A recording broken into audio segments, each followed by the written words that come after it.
আচ্ছা, আপনার কি কখনো মনে হয়েছে যতটা সম্মান পাওয়ার দরকার আপনার সেটা আপনি পাচ্ছেন না? হতে পারে সেটা আপনার পরিবারে, আপনার বন্ধু মহলে, অথবা আপনার অফিসে, কাজের জায়গায়, বিভিন্ন অ্যাঙ্গলে।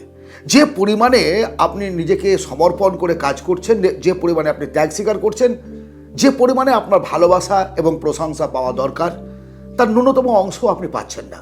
যদি এমনটা হয়ে থাকে তাহলে আজকের আলোচনা আপনার জন্য।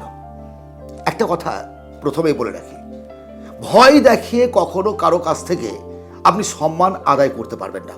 হ্যাঁ, সাময়িকভাবে সে আপনাকে দাদা, কাকা, জ্যাঠা, সালাম, নমস্কার, প্রণাম সব কিছু করবে, কিন্তু আপনি যখনই চোখের আড়ালে চলে যাবেন তখন সেই মানুষগুলো কিন্তু আপনাকে নিয়ে সমালোচনা করবে, বেদ্রুপ করবে, ঠাট্টা করবে। সবচেয়ে বড় কথা, আপনার এক গ্রেডের শত্রুতে পরিণত হবে। সুতরাং ভয় দেখিয়ে হয় না। আজ আমি আপনাকে 5টি নিয়মের কথা বলবো। যদি এই 5টি নিয়ম আপনি আপনার জীবনে মেনে চলতে পারেন, সকলে আপনাকে শ্রদ্ধা করবে, প্রত্যেকটা মানুষ আপনাকে ভালোবাসবে। নাম্বার 1, আবেগকে নিয়ন্ত্রণ করতে শিখুন। আবেগ কি আমরা জানি, প্রত্যেকে জানি। হঠাৎ করে রেগে গেলাম, রাগ কন্ট্রোল করতে হবে। রাগের মাথায় কে কখন আপনি কাকে কি বলে ফেলবেন সেটা নিজেও জানেন না, পরে হয়তো আফসোস করতে হবে। তাহলে কন্ট্রোল ইয়োর সেলফ, নিজেকে একটা নিয়ন্ত্রণের মধ্যে নিয়ে আসুন। দ্বিতীয় হচ্ছে, রাগ কি সত্যিকারেরই খারাপ? আপনার ছোটবেলার কথা মনে পড়ে? আমি গ্রামে জন্মেছি, আমি ভালোভাবে বুঝি। বর্ষায় যখন বৃষ্টি হচ্ছে, ড্রেন, যেটাকে নালা বলি আমরা, নালা দিয়ে জল ভাঙছে হরহর করে। আমরা কয়েকজন ছেলে সেই নালাতে কাদা টাদা মেখে স্নান করতাম। সেই সময় জলে 3 ধরনের সাপ আসতো, ধুর, ইনি, জলবড়া, এই ধরনের যে সাপগুলো জলের মধ্যে ভেসে আসতো, তাকে ধরে, লেজটাকে ধরে বন বন বন বন বন বন করে ঘুরিয়ে পাক করে দিতাম। ব্যাপারটা বুঝুন। কিন্তু কখনো কি ভুলে অর্থাৎ হরিসাপকে ধরেছি? ছোট বাচ্চা বাড়ি, অর্থাৎ যে নিরীহ, যে নরম, যে দুর্বল, সেই তার উপরেই সমস্ত রকমের চাপ কিন্তু আসে। সে প্রাকৃতিক চাপ বলুন, মানুষের চাপ বলুন, শত্রুর চাপ বলুন, বন্ধুত্বের চাপ বলুন, আত্মীয়র চাপ বলুন। নিজেকে এতটা দুর্বল করবেন না যদি সম্মান পেতে চান। নিজেকে এতটা দুর্বল না। আর তাই বলে যেখানে সেখানে ফস করে উঠবো, রাগ একদম কন্ট্রোল করতে পারবো না, সেটা কিন্তু আমি বলছি না। আরও একটা বিষয়, আপনি যখন রেগে যান অহেতুক কারণে বা কারণ ছাড়াও বা কারণ সহ এবং রাগের বহিঃপ্রকাশটা ঘটান, তখন অপরপক্ষ কিন্তু আপনার সম্পর্কে বুঝে গেল যে আপনার দম কতটা। কিন্তু যদি আপনি সাইলেন্ট হয়ে যান, সেই জায়গা থেকে বেরিয়ে চলে আসেন, এটা হেরে যাওয়া নয়। অপরপক্ষকে বুঝিয়ে দেওয়া যে আমি যে কোনো মুহূর্তে যে কোনোভাবে তোমার সঙ্গে বদলা নিতে পারি, একটা আতঙ্ক তাদের মধ্যে কিন্তু কাজ করবে। সুতরাং আবেগকে আপনাকে কন্ট্রোল করতে হবে। শুধু আবেগ এই রাগের ওপরে নয়, শুধু যে রাগের ওপরে তা কিন্তু বলছি না। আপনি অত্যন্ত খুশি হয়ে আপনার যা ইচ্ছে তাই দান করে দিলেন, অত্যন্ত আনন্দিত হয়ে, আহ্লাদিত হয়ে 50টা লোককে আপনি ফিস্ট খাইয়ে দিলেন, এটা তো আবেগ। ইমোশনটাকে কন্ট্রোল করতে না পারলে আপনাকে অনেকে ব্ল্যাকমেল করবে, আপনাকে ইউজ করবে। সেকেন্ড যে চরিত্র থাকার দরকার আমাদের, সেটা হলো সবাইকে সম্মান দেওয়ার ক্ষমতা। আমরা কি করি? আমরা একটু বড় বস হয়ে গেছি, মানে আমি অফিসের কর্মচারীকে সম্মান দেবো না, রিক্সাওয়ালাকে সম্মান দেবো না, চাষাকে সম্মান দেবো না, যে লোকটা সারাদিন ধরে অক্লান্ত পরিশ্রম করছে, লেবার, তাকে সম্মান দেবো না। এই জায়গাটা ভুলে যাবেন, এই জায়গাটা মারাত্মক, এটা ভুল। প্রত্যেককে সমান সম্মান দিন। আপনি যেমন অফিসের বসকে সম্মান দিচ্ছেন, তেমনি পিওনকেও দেন, দারোয়ানকেও দেন, আপনার একটা লেবারকেও দিন, আপনার বাড়ির কাজ করার যে মাসিটা আছে না, তাকেও আপনি সম্মান করুন। সম্মান দিলে সম্মান পাবেন। আপনি যদি কাউকে শালা বলেন, সে নিশ্চয় আপনাকে বাবা বলবে না। সুতরাং আপনি যেটা দিবেন, ইউনিভার্স সেটাই আপনাকে ফিরিয়ে দেবে। প্রত্যেককে সম্মান দিতে থাকুন, শিখুন, যদি আপনি সম্মান পেতে চান। তৃতীয় নিয়ম, কথা এবং সময়ের দাম দিতে শিখুন, যেটা আমরা অনেকেই করি না। আমি বড় বড় অনেককে দেখেছি, অনেক প্রোগ্রাম দেখেছি, 5টার সময় প্রোগ্রাম আরম্ভ হওয়ার কথা, 7টায় আরম্ভ হচ্ছে, আসেনি। প্রোগ্রাম যারা করবে তারা এসে পৌঁছাতে পারেনি, অথবা যারা প্রোগ্রাম শুনবে তারাও এসে পৌঁছাতে পারেনি। এমনটা করবেন না। যদি আপনি কাউকে কথা দিয়ে থাকেন যে আমি 5টার সময় তোমার ওখানে দেখা করব, চেষ্টা করবেন 4:55-র মধ্যে সেই জায়গায় চলে যাওয়া।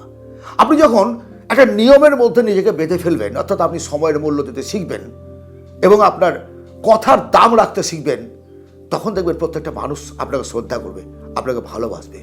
কারো কাজের দায়িত্ব নিয়ে নিলাম, 1 দিন 2 দিন 3 দিন 4 দিন 5 দিন আমি সেই কাজটা করছি না, পকেটে কাজটা ভরে নিয়ে ঘুরে বেড়াচ্ছি, কথার দাম দিলাম না। দেবেন না কথা।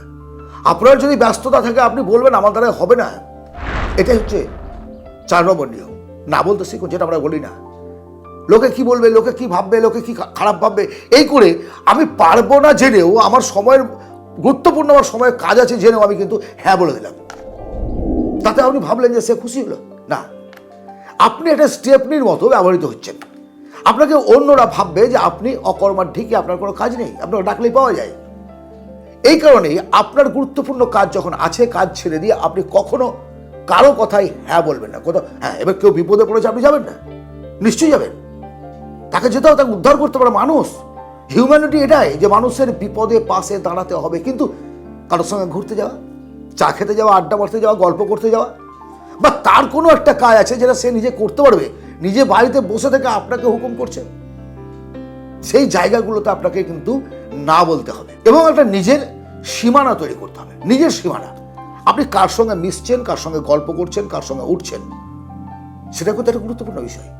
আপনি সারাদিন চোরের সঙ্গে ঘুরে বেড়াবেন, মাতালের সঙ্গে ঘুরে বেড়াবেন, আর লোকে আপনাকে প্রশংসা করবে, লোক ভালো বলবো, এই লোকটা খুব ভালো লোক, দারুণ লোক, দারুণ জেন্টলম্যান, হতে পারে না। আপনার সারাউন্ডিংয়ে কে আছে? আপনার 5 জন বন্ধুর নাম বলুন, আমি আপনাকে বলি কমেন্টে, আপনার বন্ধু 5 জনের পরিচয় দিন, তারা কি করে, তাদের স্বভাব চরিত্র কেমন, আপনি কেমন, সেখান থেকে প্রত্যেকটা মানুষ আপনাকে বলে দেবে। বলবে সঙ্গদোষে সিলেবাসে এটা কথা আছে, 1 বস্তা আলুতে যদি আপনি একটা পচা আলু ভরে দেন না, সব কটা আলু পচে যাবে, সব কটা। সুতরাং পচা আলুটাকে জীবন থেকে ছেঁটে দিতে হবে, সে যত প্রিয়ই হোক না কেন। তাহলে কি বললাম? না বলতে শিখুন এবং একটা সীমানা তৈরি করুন। আলোচনার 5ম নিয়ম, কথা কম কাজ বেশি। যেটা আমরা করি, আমরা অনেকে ভাবি আমার অফিস বস বা আমার দাদা, আমার কাকা, আমার বন্ধু, আমি তাকে প্রলেপ দেওয়ার জন্য কথা খরচ করি, হ্যাঁ আমি এই পারি, ওই পারি, এই জানি, ওই করি, সমস্ত কিছু তার সঙ্গে একদম ডিসকাস করছি। তারপরে কি হলো, যখন আপনি একটা কাজের দায়িত্ব পেলেন, সেই কাজটা সম্পূর্ণ করতে পারলেন না, আপনি প্রশংসা পাবেন, আপনাকে ভালোবাসবে, সেটা অফিস হোক আর বাড়ি হোক, বা পরিবার হোক, বন্ধু হোক, আত্মীয় হোক, সমাজ হোক। যখন আপনি কোনো কাজের দায়িত্ব নিয়েছেন, সেই কাজটাকে সম্পূর্ণরূপে আপনাকে প্রমাণ করার দরকার নেই কথা দিয়ে, থিওরি দিয়ে।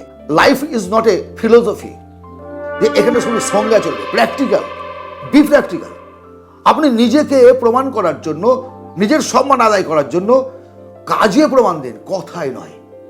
ওই জন্যই ঈশ্বর সৃষ্টিকর্তা আমাদের 2টো চোখ দিয়েছে, বেশি রাখো, নাকের 2টো ছিদ্র দিয়েছে, কিন্তু মুখ একটা, জিহ্বা একটা, 2টো কান, বেশি শুনুন, বেশি দেখুন, বেশি বুঝুন, কিন্তু যেটুকু দরকার সেটুকু বলুন, তার বেশি অপচয় করতে যাবেন না। কেন? অপচয় করতে গেলে, কথার অপচয় করতে গেলেও কিন্তু এনার্জির কষ্ট হয়। এই যে আপনাদের সঙ্গে আমি বকবক করছি, আমি ক্লান্ত হচ্ছি, এই এনার্জিটা প্রোডাক্টিভ কাজে ইউজ হচ্ছে, এটা ভালো। কিন্তু অহেতুক কারণে কোনো একটা জায়গায় যদি বসে আপনি ঠাট্টা তামাশা বিদ্রুপ করতেই থাকেন, আপনার সারাদিনের এনার্জিটা নষ্ট করতে থাকেন, আপনার কাজ করার ক্ষমতা, প্রোডাক্টিভিটি কমতে বাধ্য। মেন্টাল স্ট্রেস আসবে, মানসিক দুশ্চিন্তা আসবে, মাথা যন্ত্রণা করবে। এই যে 5টা নিয়মের কথা বললাম, এই নিয়মগুলোর কোনো একটি যদি আপনার মধ্যে থাকে, অবশ্যই সেটাকে ছেটে বাদ দেওয়ার চেষ্টা করুন। যদি সম্মান পেতে চান, ভালোবাসা পেতে চান এবং সমাদর পেতে চান এই সমাজের বুকে, মাথা তুলে বাঁচতে চান, মেনে চলুন 5টি কথা। এবং আজকের আলোচনা কেমন লাগলো অবশ্যই কমেন্ট করে জানাবেন। আগামী দিনের জন্য যদি এই ধরনের ভিডিও দেখতে চান, চ্যানেলটিকে সাবস্ক্রাইব করে রাখুন, ভালো থাকুন, শেয়ার করুন বন্ধু বান্ধবদের মধ্যে। এটাই তো আমার চাহিদা আপনাদের থেকে, এটাই তো চাই, এটাই তো আমার ভালোবাসা আপনাদের প্রতি, আবদার। ভালো থাকবেন, অবশ্যই দেখা হবে অন্য ভিডিওতে। ধন্যবাদ।